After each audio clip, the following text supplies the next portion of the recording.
Hi friends, welcome to insights KS.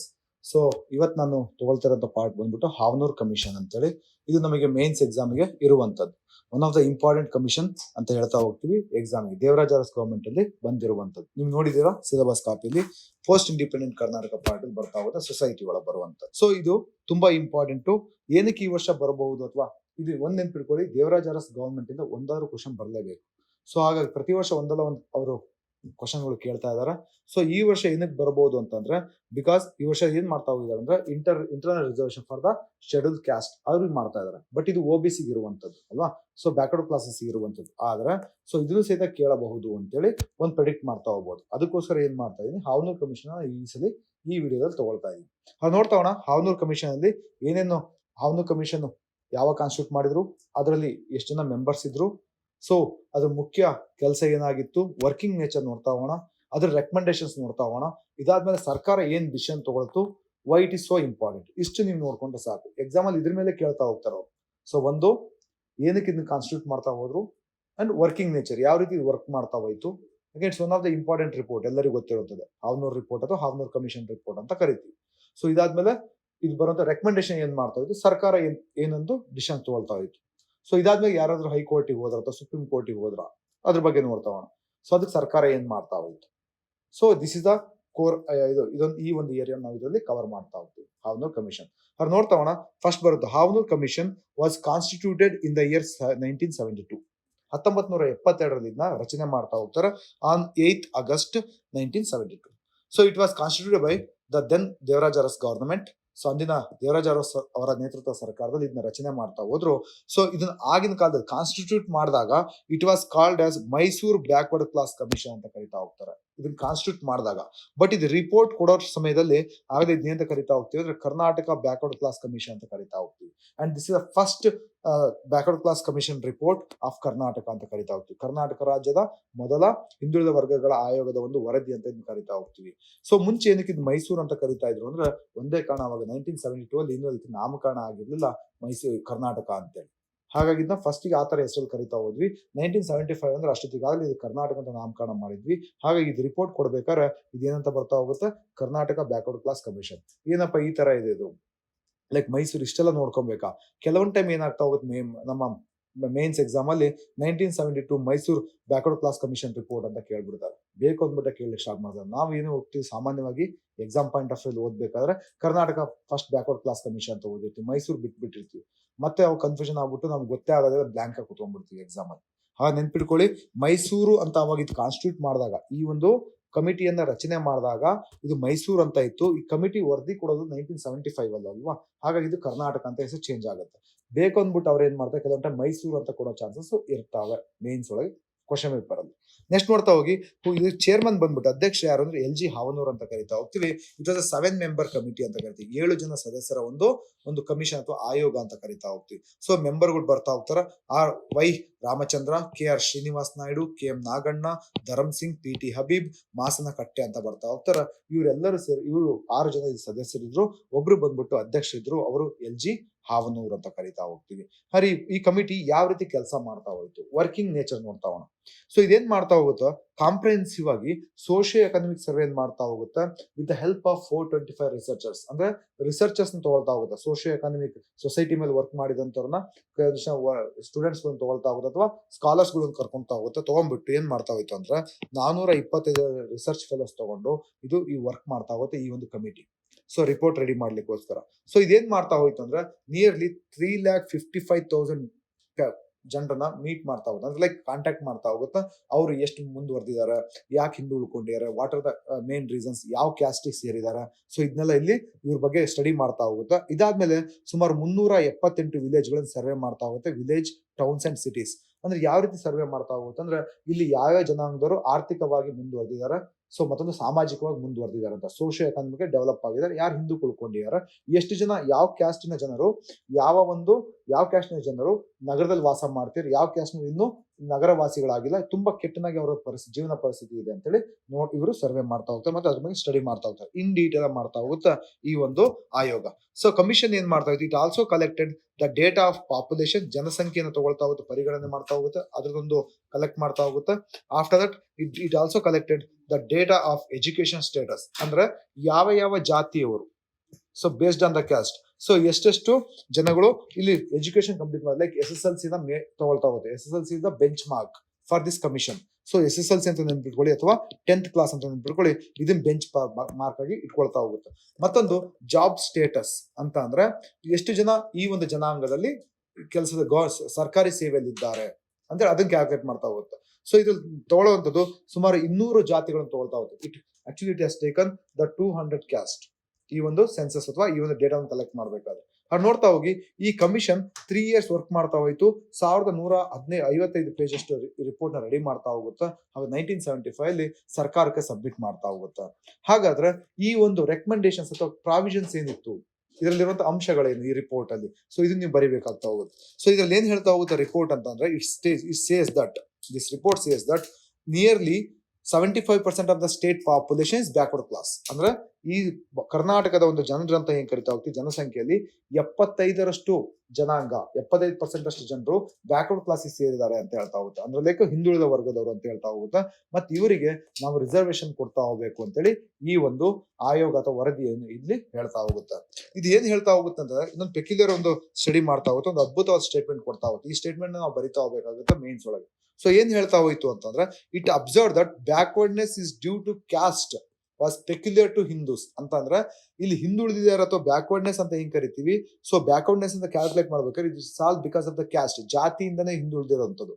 ಈ ಒಂದು ಜಾತಿ ಪದ್ಧತಿ ಅಂತ ಕಾಣಿಸೋದು ಕೇವಲ ಹಿಂದೂಗಳಲ್ಲಿ ಮಾತ್ರ, ಬೇರೆ ಧರ್ಮದವರಲ್ಲಿ ಕಾಣಿಸೋದಿಲ್ಲ ಅಂತ ಹೇಳ್ತಾ ಹೋಗುತ್ತೆ. ಸೊ ಅದಕ್ಕೆ ಇದೇನ್ ಹೇಳ್ತಾ ಹೋಗುತ್ತೆ ಅಂದ್ರೆ, ಕ್ರಿಶ್ಚಿಯನ್ಸ್ ಮತ್ತು ಮುಸ್ಲಿಮ್ಸ್ಗೆ ಸೊ ಇವ್ರನ್ನ ಬ್ಯಾಕ್ವರ್ಡ್ ಕ್ಲಾಸ್ ಅಂತೇಳಿ ರಿಸರ್ವೇಶನ್ ಕೊಡ್ಲಿಕ್ಕೋಸ್ಕರ ಬ್ಯಾಕ್ವರ್ಡ್ ಕ್ಲಾಸ್ ಅಂತೇಳಿ ಕನ್ಸಿಡರ್ ಮಾಡಬೇಡಿ ಅಂತ ಹೇಳ್ತಾ ಹೋಗುತ್ತೆ. ಏನಕ್ಕಂದ್ರೆ ಅದರಲ್ಲಿ ಜಾತಿ ಪದ್ಧತಿ ಇಲ್ಲ, ಸೊ ಜಾತಿಯಿಂದ ಯಾರು ಅಲ್ಲಿ ಹಿಂದುಳಿದಿಲ್ಲ, ಯಾಕಂದ್ರೆ ಅಲ್ಲಿ ಅವರಲ್ಲಿ ಜಾತಿ ಪದ್ಧತಿ ಇಲ್ಲದೆ ಇರೋದ್ರಿಂದ ಯಾರು ಜಾತಿಯಿಂದ ಹಿಂದ್ಗಡೆ ಉಳಿದಿಲ್ಲ. ಬಟ್ ಹಿಂದೂ ಧರ್ಮದಲ್ಲಿ ನಾವು ಜಾತೀಯತೆ ಇದೆ, ಸೊ ಹಾಗಾಗಿ ಜಾತಿ ಹೆಸರಲ್ಲಿ ತುಂಬಾ ಜನ ಹಿಂದುಳಿದಿದ್ದಾರೆ. ಸೊ ಹಾಗಾಗಿ ಈ ಬ್ಯಾಕ್ವರ್ಡ್ನೆಸ್ ಅಂತ ಏನ್ ಕರಿತಾ ಹೋಗ್ತೀವಿ, ಈ ರಿಸರ್ವೇಶನ್ ಕೇವಲ ಹಿಂದೂಗಳಿಗೆ ಮಾತ್ರ ಕೊಡ್ತಾ ಹೋಗಿ ಅಂತ ಹೇಳ್ತಾ ಹೋಗುತ್ತೆ. ಇದೇನ್ ಮಾಡ್ತಾ ಹೋಯ್ತು, ಇದು ಬ್ಯಾಕ್ವರ್ಡ್ ಕ್ಲಾಸ್ ಅಥವಾ ಹಿಂದೂಗಳು ಅಂತ ಏನ್ ಕರಿತಾ ಹೋಗುತ್ತೆ, ಬ್ಯಾಕ್ವರ್ಡ್ ಕ್ಲಾಸ್ ಅಂತ ಕರಿತೀವಿ. ಹಿಂದುಳಿದ ವರ್ಗದವ್ರನ್ನ 3 ಗುಂಪುಗಳು ಅಥವಾ 3 ಕೆಟಗರಿಗಳಾಗಿ ಕ್ಲಾಸಿಫೈ ಮಾಡ್ತಾ ಹೋಗುತ್ತೆ. It classified backward classes into 3 categories. So first ಒಂದು ನೋಡ್ತಾ ಹೋಗಿ ಯಾವ್ಯಾವ್ದು ಅಂತ ನೋಡ್ತಾ ಹೋಗಿ ವರ್ಗಗಳನ್ನು ಮಾಡ್ತಾ ಹೋಯ್ತು. Backward communities, so backward community ಅಂತ ಒಂದು ಮಾಡ್ತಾ ಹೋಯ್ತು. ಮತ್ತೊಂದನ್ನ ಬ್ಯಾಕ್ವರ್ಡ್ ಕ್ಯಾಸ್ಟ್ ಅಂತ ಒಂದನ್ನ ಕ್ಯಾಟಗರೈಸ್ ಮಾಡ್ತಾ ಹೋಗುತ್ತೆ. ಮೂರನೇ ಬಂದ್ಬಿಟ್ಟು ಬ್ಯಾಕ್ವರ್ಡ್ ಟ್ರೈಬ್ಸ್ ಅಂತ ಮಾಡ್ತಾ ಹೋಗುತ್ತೆ. ಹಿಂದುಳಿದ ವರ್ಗಗಳು, ಹಿಂದುಳಿದ ಜಾತಿ, ಹಿಂದುಳಿದ ಇದೊಂದು ಬುಡಕಟ್ಟುಗಳು ಅಂತ ಮಾಡ್ತಾ ಹೋಗುತ್ತೆ. ಸೊ ಈ 3 ರೀತಿಯಾಗಿ ಇದನ್ನ ಡಿವೈಡ್ ಮಾಡ್ತಾ ಹೋಗುತ್ತೆ.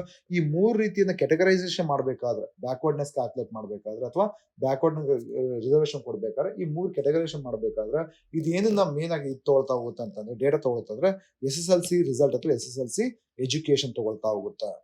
ಬೇಸ್ಡ್ ಆನ್ ದ SSLC ಏನ್ ಹೇಳ್ತಾ ಹೋಗುತ್ತೆ ಅಂತಂದ್ರೆ, the whose students average per 1000 of the population below state average ಅಂತ ಅಂದ್ರೆ, ಸೊ ಇಲ್ಲಿ SSLC ಮಾಡಿದಾರಲ್ವಾ, ಸೊ ಈ ಒಂದು ಜಾತಿಯವರು, ಯಾವ್ದೋ ಒಂದು ಜಾತಿಯವರ ಆ ಜನಸಂಖ್ಯೆ per 1000 ಜನಸಂಖ್ಯೆಗೆ ಆ ಸ್ಟೂಡೆಂಟ್ಸ್ ತಗೊಂಡಾಗ, ಸೊ ಅವರ ಒಂದು ಅವರೇಜ್ ಏನಿದೆ ಬಿಲೋ ಸ್ಟೇಟ್ ಅವರೇಜ್ ಇದ್ರೆ ದೆನ್ ಅವರು ಬ್ಯಾಕ್ವರ್ಡ್ ಕಮ್ಯುನಿಟೀಸ್ ಅಂತ ಹೇಳ್ತಾ ಹೋಗುತ್ತೆ.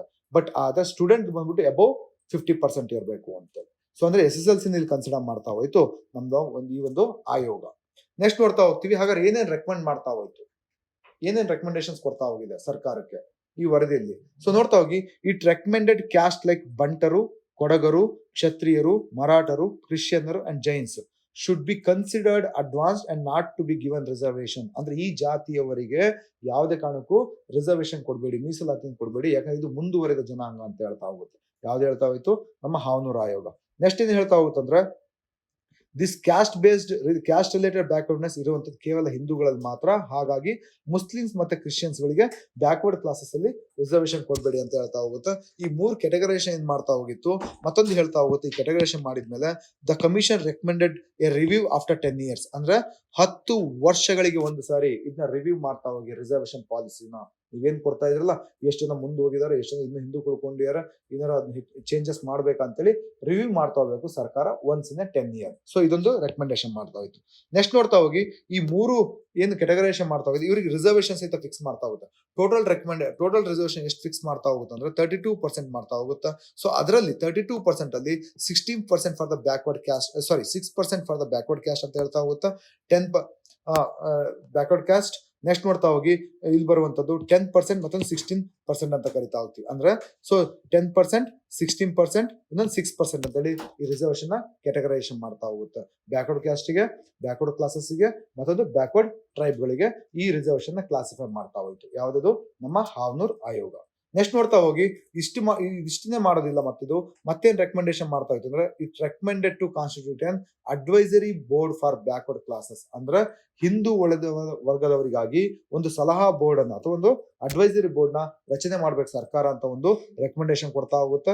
ಇದ್ರ ಜೊತೆಗೆ ಈ ವಿದ್ಯಾರ್ಥಿಗಳು ಈ ಬ್ಯಾಕ್ವರ್ಡ್ ಕ್ಲಾಸಸ್ ಅಂತ ಏನ್ ಕರಿತಾ ಹೋಗ್ತೀವಿ, ಈ 3 ವರ್ಗಗಳು ಅಂತ ಏನ್ ಕರಿತೀವಿ ಕ್ಯಾಸ್ಟ್ಗಳು, ಇವರಿಗೆ ಸ್ಕಾಲರ್ಶಿಪ್ ಕೊಡ್ತಾ ಹೋಗಿ ಮಕ್ಕಳಿಗೆ, so that they can come in to the school ಅಥವಾ ಎಜುಕೇಶನ್ ತಗೊಳ್ಳಿ ಅಂತೇಳಿ. ಯಾಕಂದ್ರೆ ತುಂಬಾ ಹಿಂದೆ ಉಳ್ಕೊಂಡಿದ್ದಾರೆ, ಹಾಗಾಗಿ ಅವರಿಗೆ ಎಜುಕೇಶನ್ ತಗೊಳ್ಳಿ ಅನ್ನೋ ಕಾರಣಕ್ಕೆ ವಿದ್ಯಾರ್ಥಿ ವೇತನ ಕೊಡಿ ಅಂತ ಹೇಳ್ತಾ ಹೋಗುತ್ತೆ. ಮತ್ತೇನ್ ಹೇಳ್ತಾ ಹೋಗುತ್ತೆ ಅಂದ್ರೆ ಹಾಸ್ಟೆಲ್ ಫೆಸಿಲಿಟಿಗಳು ಸಪ್ಲೈ ಕೊಡ್ತಾ ಹೋಗಿ ಅಂತ ಹೇಳ್ತಾ ಹೋಗುತ್ತೆ, ಹಾಸ್ಟೆಲ್ಗಳನ್ನ ಕಟ್ತಾ ಹೋಗಿ ಅಂತ. ಸೊ ಮತ್ತೇನ್ ಹೇಳ್ತಾ ಹೋಗುತ್ತೆ ಅಂದ್ರೆ it as the government or it recommended to the government that to create a separate directorate for backward classes. ಅಂದ್ರೆ ಇಲ್ಲಿ ಡೈರೆಕ್ಟರೇಟ್ ಬ್ಯಾಕ್ವರ್ಡ್ ಕ್ಲಾಸಸ್ ಅವರಿಗೋಸ್ಕರ ಸಪರೇಟ್ ಒಂದು ನಿರ್ದೇಶನಾಲಯ ಅಥವಾ ಡೈರೆಕ್ಟರೇಟ್ ಸ್ಟಾರ್ಟ್ ಮಾಡಿ, ಡಿಪಾರ್ಟ್ಮೆಂಟ್ ತರ ಸ್ಟಾರ್ಟ್ ಮಾಡಿ ಅಂತ ಹೇಳ್ತಾ ಹೋಗುತ್ತೆ. ಜೊತೆಗೆ ಈ ಬ್ಯಾಕ್ವರ್ಡ್ ಕ್ಲಾಸಸ್ ಅವರ ಅಭಿವೃದ್ಧಿಗೋಸ್ಕರ ಫಿನಾನ್ಸ್ ಕಾರ್ಪೊರೇಷನ್ ಸ್ಟಾರ್ಟ್ ಮಾಡಿ ಅಂತ ಹೇಳ್ತಾ ಹೋಗುತ್ತೆ. ಏನಕ್ಕಂದ್ರೆ ಯಾರಾದ್ರೂ ಉದ್ಯೋಗ ಮಾಡ್ತೀವಿ ಅಂದ್ರೆ ಅವರಿಗೆ ಹಣಕಾಸು ಸಬ್ಸಿಡಿ ರೇಟ್ ಅಲ್ಲಿ ಹಣಕಾಸನ್ನ ಸಹಾಯ ಮಾಡ್ಲಿಕ್ಕೋಸ್ಕರ ಒಂದು ಫಿನಾನ್ಸ್ ಕಾರ್ಪೊರೇಷನ್ ಸ್ಟಾರ್ಟ್ ಮಾಡಿ ಅಂತ ಹೇಳ್ತಾ ಹೋಗುತ್ತೆ. For the first time hostel facility ಕೊಡಿ ಅಂತ ಹೇಳುವಂತ ಒಂದು ಕಮಿಷನ್ ಇದು. ಸೊ ಆಫ್ಟರ್ ದ ಇಂಡಿಪೆಂಡೆನ್ಸ್ ನೋಡ್ತಾ ಹೋಗಿ ಸರ್ಕಾರ ಏನ್ ಮಾಡ್ತಾ ಹೋಯ್ತು ಈ ವಿಷಯದಲ್ಲಿ. ಸರ್ಕಾರದ ಒಂದು ನಿರ್ಣಯಗಳೇನು, ಗವರ್ಮೆಂಟ್ ಡಿಸಿಷನ್ ಅಂತ ಕೇಳಿದಾಗ ಈ ಒಂದು ಆಯೋಗ 50% ರಿಸರ್ವೇಶನ್ ಟೋಟಲ್ ಅಂದ್ರೆ ಇನ್ಕ್ಲೂಡಿಂಗ್ SC and ST ಆಗ್ಲೇ ಮುಂಚೆ ಕೊಟ್ಟಿದ್ವಿ, ಶೆಡ್ಯೂಲ್ ಕ್ಯಾಸ್ಟ್ ಮತ್ತು ಶೆಡ್ಯೂಲ್ ಟ್ರೈಬ್ ಅವರಿಗೆ ಆಗ್ಲೇ ರಿಸರ್ವೇಶನ್ ಕೊಟ್ಟಿದ್ರು. ಸೊ ಅದನ್ನು ಸೇರಿಸ್ಬಿಟ್ಟು ಟೋಟಲ್ ಇದು ಎಷ್ಟು ಹೇಳ್ತಾ ಹೋಗುತ್ತೆ ಅಂದ್ರೆ 50% ರಿಸರ್ವೇಶನ್ ಹೇಳ್ತಾ ಹೋಗುತ್ತೆ. ಬಟ್ ಸರ್ಕಾರ ಏನ್ ಮಾಡ್ತಾ ಹೋಯ್ತು 58% ರಿಸರ್ವೇಶನ್ ಕೊಡ್ತಾ ಹೋಯ್ತು. ಇದ್ರ ಮೇಲೆ ಒಂದು ಆಜ್ಞೆನ ಅಥವಾ ಒಂದು ಆರ್ಡರ್ ಹೊರಡಿಸ್ತಾ ಹೋಯ್ತು. ಸೊ ಗವರ್ಮೆಂಟ್ ಮತ್ತೊಂದು ಆರ್ಡರ್ ಹೊರಡಿಸ್ತಾ ಹೋಗುತ್ತೆ, reservation to Muslims under the backward communities. ಇದೇಂತ ಹೇಳಿತು ಈ ಆಯೋಗ ಬಂದಾಗ ಇಟ್ಸ್ ಲೈಕ್ ಮುಸ್ಲಿಮ್ಸ್ಗೆ ಬ್ಯಾಕ್ವರ್ಡ್ನೆಸ್ ಮೇಲೆ ಕೊಡಬಾರ್ದು ರಿಸರ್ವೇಶನ್ ಅಂತ. ಬಟ್ ಸರ್ಕಾರ ಏನ್ ಮಾಡ್ತಾ ಹೋಯ್ತು ಮುಸ್ಲಿಮ್ಸ್ ನ ಆಡ್ ಮಾಡ್ತಾ ಹೋಗುತ್ತೆ. ಅವರಿಗೆ ಸಹಿತ ಬ್ಯಾಕ್ವರ್ಡ್ ಕ್ಲಾಸ್ ಅಥವಾ ಬ್ಯಾಕ್ವರ್ಡ್ ಕಮ್ಯುನಿಟಿ ಅಂತ ಏನ್ ಕರಿತೀವಿ, ಹಿಂದುಳಿದ ಪಂಗಡಗಳು ಅದ್ರ ಒಳಗಡೆಗೆ ಮುಸ್ಲಿಂ ಜನಾಂಗ ಅಂತ ಅಂದ್ಬಿಟ್ಟು ಅವರಿಗೂ ಸಹಿತ ರಿಸರ್ವೇಶನ್ ನ ಕೊಡ್ತಾ ಹೋಗುತ್ತೆ. ಸೊ ಇದೇನ್ ಮಾಡ್ತಾ ಹೋಗುತ್ತೆ ಅಂದ್ರೆ ಇಟ್ ಆಲ್ಸೋ ಇನ್ಕ್ಲೂಡ್, ಸರ್ಕಾರ ಮತ್ತೇನ್ ಇನ್ಕ್ಲೂಡ್ ಮಾಡ್ತಾ ಇತ್ತು ಅಂದ್ರೆ ಕ್ರಿಶ್ಚಿಯನ್ಸ್, ದಲಿತ್ ಕ್ರಿಶ್ಚಿಯನರ್ನ ಬ್ಯಾಕ್ವರ್ಡ್ ಅಂತೇಳಿ ಕನ್ಸಿಡರ್ ಮಾಡ್ತಾ ಹೋಗುತ್ತೆ, ಇವರಿಗೂ ಸಹಿತ ರಿಸರ್ವೇಶನ್ ನ ಕೊಡ್ತಾ ಹೋಗುತ್ತೆ. ಸೊ ಇಲ್ಲೇನ್ ಹೇಳ್ತಾ ಹೋಗುತ್ತೆ ಮತ್ತೆ ಸರ್ಕಾರ ಅಂದ್ರೆ in the case of backward communities, ಹಿಂದುಳಿದ ಪಂಗಡಗಳು ಅಥವಾ ಹಿಂದುಳಿದ ಜಾತಿಗಳು ಅಂತ ಏನ್ ಕರಿತೀವಿ, ಮತ್ತು ಹಿಂದುಳಿದ ಜಾತಿಗಳು, ಹಿಂದುಳಿದ ಜನಾಂಗಗಳು ಎರಡು, ceiling of the family income is 8,000 was imposed ಅಂತ. ಅಂದ್ರೆ ನಿಮಗೆ ರಿಸರ್ವೇಶನ್ ಪಡಿಬೇಕು ಬ್ಯಾಕ್ವರ್ಡ್ ಕ್ಯಾಸ್ಟ್ ಅವರು ಮತ್ತು ಬ್ಯಾಕ್ವರ್ಡ್ ಕಮ್ಯುನಿಟಿ ಅವರು ಅಂದ್ರೆ ಅವ್ರ ಆನ್ಯುವಲ್ ಇನ್ಕಮ್ ವಿತಿನ್ 8,000 ಇರಬೇಕು ಪರ್ ಆನಮ್. ಆಗಿನ ಕಾಲದಲ್ಲಿ, ಈಗಲ್ಲ, ಆಗಿನ ಕಾಲದಲ್ಲಿ that is in the year 1975. So ಆ ಸಮಯದಲ್ಲಿ ಆನ್ಯುವಲ್ ಇನ್ಕಮ್ 8,000 ಒಳಗಡೆ ಇದ್ರೆ ಅವ್ರಿಗೆ ಈ ರಿಸರ್ವೇಶನ್ಗೆ ಇವರು ಅರ್ಹರು ಅಂತ ಹೇಳ್ತಾ ಹೋಗುತ್ತೆ. So this is a story. ಇದಾದ್ಮೇಲೆ ನೋಡ್ತಾ ಹೋಗಿ ಇನ್ edition A special category called backward special group was created. So ಇಲ್ಲೇನ್ ಮಾಡ್ತಾ ಹೋದ್ರು, ಇನ್ನೊಂದು ಹೊಸ ವರ್ಗವನ್ನ ಕೆಟಗರಿನ ಸರ್ಕಾರ ಕ್ರಿಯೇಟ್ ಮಾಡ್ತಾ ಇತ್ತು. ಬಟ್ ಹಾವನೂರ್ ಕಮಿಟಿ ಕೊಟ್ಟಿದ್ದು ಕೇವಲ 3 ಮಾತ್ರ, ರೈಟ್. ಸೊ ಯಾವ್ಯಾವ್ದು ಬ್ಯಾಕ್ವರ್ಡ್ ಕಮ್ಯುನಿಟೀಸ್ ಒಂದು, ಬ್ಯಾಕ್ವರ್ಡ್ ಕ್ಯಾಸ್ಟ್ ಒಂದು, ಇನ್ನೊಂದು ಬ್ಯಾಕ್ವರ್ಡ್ ಟ್ರೈಬ್ಸ್ ಅಂತ. ಬಟ್ ಇಲ್ಲೇನ್ ಮಾಡ್ತಾ ಹೋಗುತ್ತೆ ಸರ್ಕಾರ ಅಂತಂದ್ರೆ ಬ್ಯಾಕ್ವರ್ಡ್ ಸ್ಪೆಷಲ್ ಗ್ರೂಪ್ ಅಂತ ಒಂದು ಕೆಟಗರಿನ ಕ್ರಿಯೇಟ್ ಮಾಡ್ತಾ ಹೋಗುತ್ತೆ. ಸೊ ಯಾರಿಗೆ ಅಂತಂದ್ರೆ for the created for categories of citizens if the family income does not exceed 4,800 ಅಂತ. ಅಂದ್ರೆ ಅವರ ಒಂದು ವಾರ್ಷಿಕ ಆದಾಯ 4,000ದಿಂದ 4,800ಕ್ಕಿಂತ ಒಳಗಿದ್ದಲ್ಲಿ, ಹಾಗೂ ಆ ವ್ಯಕ್ತಿಗಳ ತಂದೆ ತಾಯಿ ಅಥವಾ ಪೋಷಕರು ಯಾರಾದ್ರೂ ಒಬ್ರು ಕೃಷಿಕರಾಗಿದ್ದಾರೆ ಅಥವಾ ಕುಶಲಕರ್ಮಿಗಳು ಅಥವಾ ಆರ್ಟಿಸನ್ಸ್ ಆಗಿದ್ರೆ ಅಥವಾ ಚಿಕ್ಕ ಪುಟ್ಟ ಸಾಮಾನ್ಯ ಬಿಸ್ನೆಸ್ ಮಾಡ್ಕೊಂಡಿದ್ರೆ ಕಿರಾಣಿ ಅಂಗಡಿಗಳನ್ನ ಇಟ್ಕೊಳ್ಳುವಂಥದ್ದು, ಈ ತರ ಗೂಡ್ ಅಂಗಡಿಗಳನ್ನ, ಪೆಟ್ಟಿ ಅಂಗಡಿಗಳು ಇಟ್ಕೊಳ್ಳುವಂಥವ್ರು, ಸೊ ಇಂಥವ್ರಾಗಿದ್ರೆ, ಅಥವಾ ಇವರು ಏನಾರ ಒಂದು ಇನ್ಫೀರಿಯರ್ಸ್ ಸರ್ಕಾರಿ ಸೇವೆಯಲ್ಲಿ ಗ್ರೂಪ್ ಡಿ ದರ್ಜೆಯವರಾಗಿದ್ರೆ, ಅವ್ರ ತಂದೆ ತಾಯಿಗಳು ಸೊ ಡಿ ಗ್ರೂಪ್ ನೌಕರರಾಗಿದ್ರೆ ಅಂತವರ ಮಕ್ಕಳಿಗೆ ಸಹಿತ ರಿಸರ್ವೇಶನ್ ಕೊಡಿ ಅಂತ ಹೇಳ್ತಾ ಹೋಗುತ್ತೆ. ಅಂತವ್ರಿಗೆ ಸಹಿತ ರಿಸರ್ವೇಶನ್ ಕೊಡಿ ಅಂತ ಹೇಳ್ತಾ ಹೋಗುತ್ತೆ. ಅದ್ರ ಜೊತೆಗೆ ಯಾರಾದ್ರೂ ಮ್ಯಾನ್ಯುವಲ್ ಲೇಬರ್ ಅಂದ್ರೆ ಮನೆ ಕಟ್ಟುವಂತವ್ರು, ಸೊ ಈ ತರದವರಿದ್ರೆ ಅವರ ಮಕ್ಕಳಿಗೆ ಸಹಿತ ರಿಸರ್ವೇಶನ್ ಕೊಡಿ ಅಂತೇಳಿ ಸರ್ಕಾರ ಡಿಸಿಷನ್ ತಗೊಳ್ತಾ ಹೋಗುತ್ತೆ. ಸೊ ಇದನ್ನ ಆಕ್ಚುಲಿ ಯಾರು ಮೆನ್ಷನ್ ಮಾಡಿರೋದ್ರಿಂದ ಹಾವನೂರ್ ಕಮಿಟಿ ಮೆನ್ಷನ್ ಮಾಡಿರೋದಿಲ್ಲ. ಸೊ ನೆಕ್ಸ್ಟ್ ನೋಡ್ತಾ ಹೋಗಿ, ನೆಕ್ಸ್ಟ್ ಏನ್ ಮಾಡ್ತದೆ ಸರ್ಕಾರ 58% ಅಂತ ಹೇಳ್ತಾ ಹೋದೆ. ಈ 58% ಏನ್ ಆಕ್ಚುಲಿ ಕಮಿಷನ್ ಬಂದ್ಬಿಟ್ಟು 50% ಹೇಳೋದು ಟೋಟಲ್ ಆಗಿ, ಬಟ್ ಇವ್ರು ಬಂದಾಗ ಏನ್ ಮಾಡ್ತಾರೆ, 58 ಮಾಡುತ್ತೆ ಸರ್ಕಾರ. ಸೊ ಇಲ್ಲಿ ಏನ್ ಮಾಡ್ತಾ ಇತ್ತು ಸರ್ಕಾರ ಅಂತಂದ್ರೆ, ಬ್ಯಾಕ್ವರ್ಡ್ ಕಮ್ಯುನಿಟಿ 20% ಕೊಡ್ತಾ ಹೋಯ್ತು, ಬ್ಯಾಕ್ವರ್ಡ್ ಕ್ಯಾಸ್ಟ್ ಅವರಿಗೆ 10% ಕೊಡ್ತಾ ಹೋಯ್ತು, ಬ್ಯಾಕ್ವರ್ಡ್ ಟ್ರೈಬ್ಸ್ ಗೆ 5%, ಬ್ಯಾಕ್ವರ್ಡ್ ಸ್ಪೆಷಲ್ ಗ್ರೂಪ್ಸ್ ಗೆ 5% ರಿಸರ್ವೇಶನ್ ನ ಕೊಡ್ತಾ ಹೋಗುತ್ತೆ. ಸೊ ನೆಕ್ಸ್ಟ್ ಈ ಒಂದು ಆಯೋಗದ ವರದಿಯಂತೆ ಸರ್ಕಾರ ಏನ್ ಮಾಡ್ತಾ ಹೋಯ್ತು ಅಂದ್ರೆ, it also constituted A backward class advisory board, ಒಂದು ಹಿಂದುಳಿದ ವರ್ಗಗಳ ಆಯೋಗಕ್ಕೆ ಒಂದು ಸಲಹಾ ಬೋರ್ಡ್ ಅನ್ನು ಅಥವಾ ಮಂಡಳಿಯನ್ನ ಇಲ್ಲಿ ರಚನೆ ಮಾಡ್ತಾ ಹೋಯ್ತು. Next directorate of backward classes ನ ಸ್ಟಾರ್ಟ್ ಮಾಡ್ತಾ ಹೋಯ್ತು ಅಂಡ್ ಮೈನಾರಿಟೀಸ್ಗೂ ಸಹಿತ ಸ್ಟಾರ್ಟ್ ಮಾಡ್ತಾ ಹೋಯ್ತು. Next Karnataka state backward class and minorities development corporation, ಅಭಿವೃದ್ಧಿ ನಿಗಮವನ್ನ ಇಲ್ಲಿ ಸ್ಟಾರ್ಟ್ ಮಾಡ್ತಾ ಹೋಗುತ್ತೆ ಸರ್ಕಾರ. ಸೊ ಇದಾದ್ಮೇಲೆ ಏನಾಗ್ತಾ ಹೋಯ್ತು, ಆಫ್ಟರ್ ದಿಸ್ ಸರ್ಕಾರ ಈಗ ನೋಡ್ತಾ ಹೋದ್ವಿ, ಈ ಒಂದು ಆಯೋಗ ರಚನೆ ಮಾಡಿದ್ದು, ಆಯೋಗದ ರೆಕಮೆಂಡೇಶನ್ ನೋಡ್ತಾ ಹೋದ್ವಿ, ಹಾವನೂರ್ ಕಮಿಷನ್ ರಿಪೋರ್ಟ್. ಇದಾದ್ಮೇಲೆ ಸರ್ಕಾರ ಏನ್ ಡಿಸಿಷನ್ ತಗೊಳ್ತು ಅಂತ, ಡಿಸಿಷನ್ ತಗೊಂಡಾಯ್ತು. ಈಗ ಏನಾಯ್ತು ಮುಂದಕ್ಕೆ, what happen after taking this decision ನೋಡ್ತಾ ಹೋಗಿ. ಆಫ್ಟರ್ ಮ್ಯಾಥ್ ಅಂತ ಬರೆಯೋದಾದ್ರೆ, ಇಲ್ಲಿ ಕೆಲವು ಜನಗಳು ಏನ್ ಮಾಡ್ತಾ ಇದ್ರು, ಅವ್ರಿಗೆ ಬೇಜಾರಾಗ್ತಾ ಹೋಗುತ್ತೆ ಸರ್ಕಾರದ ನಿರ್ಧಾರದಿಂದ. ಅದಕ್ಕೆ ಅವರು ದೇ ಮೂವ್ ಟು ಹೈಕೋರ್ಟಿಗೆ ಹೋಗ್ತಾರೆ, ಅಪೀಲ್ ಅರ್ಜಿಯನ್ನು ಹಾಕ್ತಾ ಹೋಗ್ತಾರೆ against government decision. But government ಏನ್ ಮಾಡ್ತಾ ಹೋಯ್ತು ಅಂದ್ರೆ, ಈ ಒಂದು ಕರ್ನಾಟಕ ಸರ್ಕಾರ ಏನ್ ಕೊಟ್ಟಿದೆ ಡಿಸಿಷನ್ ಸರಿ ಇದೆ ಅಂತ ಹೇಳ್ತಾ ಹೋಗುತ್ತೆ. That means the high court upheld the government decision. ಆದ್ರೆ ಮತ್ತೊಂದು ಸಲಹೆ ಕೊಡ್ತಾ ಹೋಗುತ್ತೆ, ಏನು ಅಂತಂದ್ರೆ 6 ಜಾತಿಗಳನ್ನ OBC ಲಿಸ್ಟ್ ಇಂದ ಹೊರಗಡೆ ಹಾಕ್ಲಿಕ್ಕೆ, ಅಂದ್ರೆ ಹಿಂದುಳಿದ ವರ್ಗಗಳ ಒಂದು ಜಾತಿಯ ಪಟ್ಟಿಯಿಂದ 6 ಜಾತಿಗಳ ಹೊರಗಡೆ ಹಾಕ್ಲಿಕ್ಕೆ ಹೈಕೋರ್ಟ್ ಹೇಳ್ತಾ ಹೋಗುತ್ತೆ.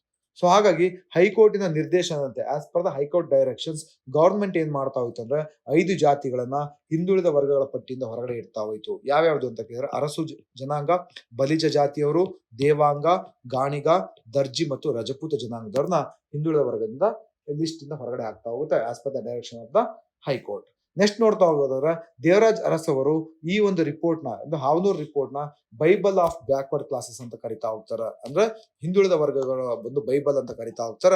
Next supreme court of India ಸಹಿತ ಹೇಳ್ತಾ ಹೋಗುತ್ತೆ ಪ್ರೈಸ್ ದ ರಿಪೋರ್ಟ್, ಅಂದ್ರೆ ಇದನ್ನ ಹೊಗಳ್ತಾ ಹೋಗುತ್ತೆ, ಒಳ್ಳೆ ಒಂದು ಅದ್ಭುತವಾದ ರಿಪೋರ್ಟ್. ಯಾಕೆ ಸೈಂಟಿಫಿಕ್ ಆಗಿ ಸ್ಟಡಿ ಮಾಡಿದೀರಾ, ಸೊ ಎಲ್ಲಾ ಕಡೆ ನೀವು ಓಡಾಡಿದೀರಾ, ಸೊ ರಿಸರ್ಚ್ ಮಾಡಿದೀರಾ, ಅದ್ರ ಮೇಲೆ ಒಳ್ಳೆ ಒಂದು ರಿಪೋರ್ಟ್ ರೆಡಿ ಮಾಡಿದಿರ ಅಂತ ಸರ್ಕಾರ ಯಾರು ಹೇಳ್ತಾ ಹೋಗ್ತಾರಲ್ಲಿ, ಸುಪ್ರೀಂ ಕೋರ್ಟ್ ಸಹಿತ ಈ ಒಂದು ವರದಿಗೆ ಹೇಳ್ತಾ ಹೋಗುತ್ತೆ. ಇದರಿಂದ ಏನಾಗ್ತಾ ಹೋಯ್ತು ಅಂದ್ರೆ, ನಿಜವಾಗ್ಲೂ ಹಿಂದುಳಿದ ವರ್ಗದವರಿಗೆ ಇಲ್ಲಿ ರಿಸರ್ವೇಶನ್ ಸಿಗ್ತಾ ಹೋಯ್ತು because of this commission. So ಈ ಒಂದು ಆಯೋಗದ ಒಂದು ಕೆಲಸದ ಮಾಡಿದಂತ ಕಾರ್ಯದ ಫಲವಾಗಿ ಎಲ್ಲರಿಗೂ ಸಹಿತ ಏನ್ ಸಿಗ್ತಾ ಹೋಯ್ತು, ರಿಸರ್ವೇಶನ್ ಸಿಗ್ತಾ ಹೋಯ್ತು. ಸರ್ಕಾರ ನಿಧಾನವಾಗಿ ಸ್ಕಾಲರ್ಶಿಪ್ ಕೊಡ್ಲಿಕ್ಕೆ ಸ್ಟಾರ್ಟ್ ಮಾಡ್ತಾ ಹೋಯ್ತು. ಸೊ ಇದು ಪಾಸಿಟಿವ್ ಥಿಂಗ್ಸ್. ಸ್ಕಾಲರ್ಶಿಪ್ ನ ಕೊಡ್ಲಿಕ್ಕೆ ಸ್ಟಾರ್ಟ್ ಮಾಡ್ತಾ ಹೋಯ್ತು, ಹಾಸ್ಟೆಲ್ಗಳನ್ನ ನಿರ್ಮಾಣ ಮಾಡ್ಲಿಕ್ಕೆ ಸ್ಟಾರ್ಟ್ ಮಾಡ್ತಾ ಹೋಯ್ತು OBC ಅವರಿಗೆ. ಸೊ ಇದರಿಂದ ಎಲ್ಲರೂ ಇಲ್ಲಿ ಶಿಕ್ಷಿತರಾಗ್ಲಿಕ್ಕೆ ಸ್ಟಾರ್ಟ್ ಆಗ್ತಾ ಹೋಗ್ತಾರೆ. ಸೊ ಇದರಿಂದ ಎಲ್ಲರೂ ಲಾಭವನ್ನು ಪಡಿತಾ ಹೋಗ್ತಾರೆ. ಸೊ ಈ ಒಂದು ಆಯೋಗದ ವರದಿಯನ್ನ ಏನ್ ಸರ್ಕಾರ ಒಪ್ಕೊಂಡಿದೆ, ಸುಮ್ನೆ ಒಪ್ಕೊಂಡ್ಬಿಟ್ಟು ಸರ್ಕಾರ ಸುಮ್ನೆ ಕೂರೋದಿಲ್ಲ. ದೇವರಾಜ್ ಅರಸ್ ಅವರು ಏನ್ ಮಾಡ್ತಾ ಹೋಗ್ತಾರೆ ಅಂದ್ರೆ, ತಕ್ಷಣ LG ಹಾವನೂರ್ನವ್ರನ್ನ ಮಿನಿಸ್ಟರ್ ಮಾಡ್ಕೊಳ್ತಾರೆ. He was appointed as A minister in the Karnataka government ಮಾಡ್ಕೊಂಡು. ಸೊ ಅವ್ರಿಗೆ ಏನ್ ಮಾಡ್ತಾ ಹೋಗ್ತಾರೆ, ಈ ವರದಿಯನ್ನು ಅನುಷ್ಠಾನ ತರಲಿಕ್ಕೆ, ಸರ್ಕಾರದ ನಿರ್ಧಾರಗಳ ಅನುಷ್ಠಾನ ತರಲಿಕ್ಕೆ ಜವಾಬ್ದಾರಿನ ಅವರಿಗೆ ಕೊಡ್ತಾ ಹೋಗ್ತಾರೆ. ಸೊ ಅವರಿಗೆ ಆ ರೆಸ್ಪಾನ್ಸಿಬಿಲಿಟಿ ಬರ್ತಾ ಹೋಯ್ತು. ಸೊ ಇವ್ರೇನ್ ಮಾಡ್ತಾ ಹೋದ್ರು, ಈ ಒಂದು ಸರ್ಕಾರದ ಒಂದು ನಿರ್ದೇಶನಗಳನ್ನ ಅಥವಾ ಆಜ್ಞೆಗಳನ್ನ ಅಥವಾ ಆರ್ಡರ್ಗಳನ್ನ ಅದ್ಭುತವಾಗಿದ್ನ ಇಂಪ್ಲಿಮೆಂಟ್ ಮಾಡ್ತಾ ಹೋಗ್ತಾರೆ ಕರ್ನಾಟಕದಲ್ಲಿ. ಇದರಿಂದ ಎಲ್ಲರಿಗೂ ಸಹಿತ ಸರಿಯಾದ ನ್ಯಾಯವನ್ನ ದೊರಕಿಸ್ಕೊಡ್ಲಿಕ್ಕೆ ಅವರು ಪ್ರಯತ್ನ ಪಡ್ತಾ ಹೋಗ್ತಾರೆ. ಯಾರು ಮಾಡ್ತಾ ಹೋಗ್ತಾರೆ ಇದನ್ನ, ಹಾವನೂರ್ ಅವರು. ಹಾಗಾಗಿ ಹಾವನೂರ್ ಆಯೋಗದ ಒಂದು ರಿಪೋರ್ಟ್ ಅಂತ ಏನ್ ಕರಿತೀವಿ, ಇದು ಕರ್ನಾಟಕದಲ್ಲಿ ಒಂದು ಮೈಲಿಗಲ್ಲು ಅಂತ ನಾವು ಕರಿತಾ ಹೋಗ್ತೀವಿ. ನೀವು ಇದಿಷ್ಟು ಪಾರ್ಟ್ ಅನ್ನ ಬರ್ಕೊಂಡು ಹೋದ್ರೆ ಸಾಕು. ಯಾರು ಕಾನ್ಸ್ಟಿಟ್ಯೂಟ್ ಮಾಡಿದ್ರು, ನೆಕ್ಸ್ಟ್ ಇದ್ರಲ್ಲಿ ಯಾರ್ಯಾರು ಇದ್ರ ಮೆಂಬರ್ಸ್ಗಳ ಹೆಸರು ಬೇಕು ಅಂತ ಹೇಳ್ತಾ ಇಲ್ಲ, ಬಟ್ 7 ಮೆಂಬರ್ಸ್ ಕಮಿಟಿ ಅಂತ ಕರಿತೀವಿ. ಸೊ ಇದು ವರದಿ ಒಳಗೆ ಯಾವ ರೀತಿ ಕೆಲಸ ಮಾಡ್ತಾ ಹೋಯ್ತು, ಏನೇನ್ ರೆಕಮೆಂಡೇಶನ್ ಕೊಟ್ಟಿದೆ, ಸರ್ಕಾರ ಯಾವ ರೀತಿ ಇದ್ರ ಮೇಲೆ ವರ್ಕ್ ಮಾಡ್ತಾ ಹೋಗುತ್ತೆ, ನೆಕ್ಸ್ಟ್ ಅದಾದ್ಮೇಲೆ ಏನಾಗ್ತಾ ಹೋಯ್ತು, ಸರ್ಕಾರ ಇದನ್ನ ಯಾವ ರೀತಿ ಗಂಭೀರ ಪರಿಗಣಿಸ್ತಾ ಇಲ್ವೋ ಅಂತ ಅದನ್ನ ಬರಿತಾ ಹೋಗ್ತೀವಿ. ಇದರಿಂದ ಯಾರಿಗ್ ಲಾಭ ಆಯ್ತು. So this is what the core idea of this report. ಈ report one of the important report in Karnataka history ಅಂತ ಕರಿತಾ ಹೋಗ್ತೀವಿ. ಸೊ ಕರ್ನಾಟಕದ ಒಂದು ಇತಿಹಾಸದಲ್ಲಿ ಅದ್ಭುತವಾದ ಒಂದು ರಿಪೋರ್ಟ್ ಅಂತ ಇವತ್ತಿಗೂ ಸಹಿತ ನಾವು ಇದನ್ನ ಪ್ರೈಸ್ ಮಾಡ್ತಾ ಹೋಗ್ತೀವಿ. ಹಾಗಾಗಿ one of the important report ಇದು. ಸೊ ಈ ರಿಪೋರ್ಟ್ ನ ಸಾಮಾನ್ಯವಾಗಿ ಕೇಳುವಂತ ಚಾನ್ಸಸ್ ತುಂಬಾ ಇರುತ್ತೆ. ಸೊ ಹಾಗಾಗಿ ದಯವಿಟ್ಟು ಈ ಪಾರ್ಟ್ ನ ಸ್ವಲ್ಪ ಕಾನ್ಸಂಟ್ರೇಟ್ ಮಾಡ್ತಾ ಹೋಗಿ ಈ ವರ್ಷದ ಮೇನ್ಸ್ ಎಕ್ಸಾಮ್ಗೆ. So this is what all thing about this video. So ಇಲ್ಲಿಗೆ ನಾನು ಈ ವಿಡಿಯೋನ ಎಂಡ್ ಮಾಡ್ತಾ ಇದ್ದೀನಿ. So thank you very much.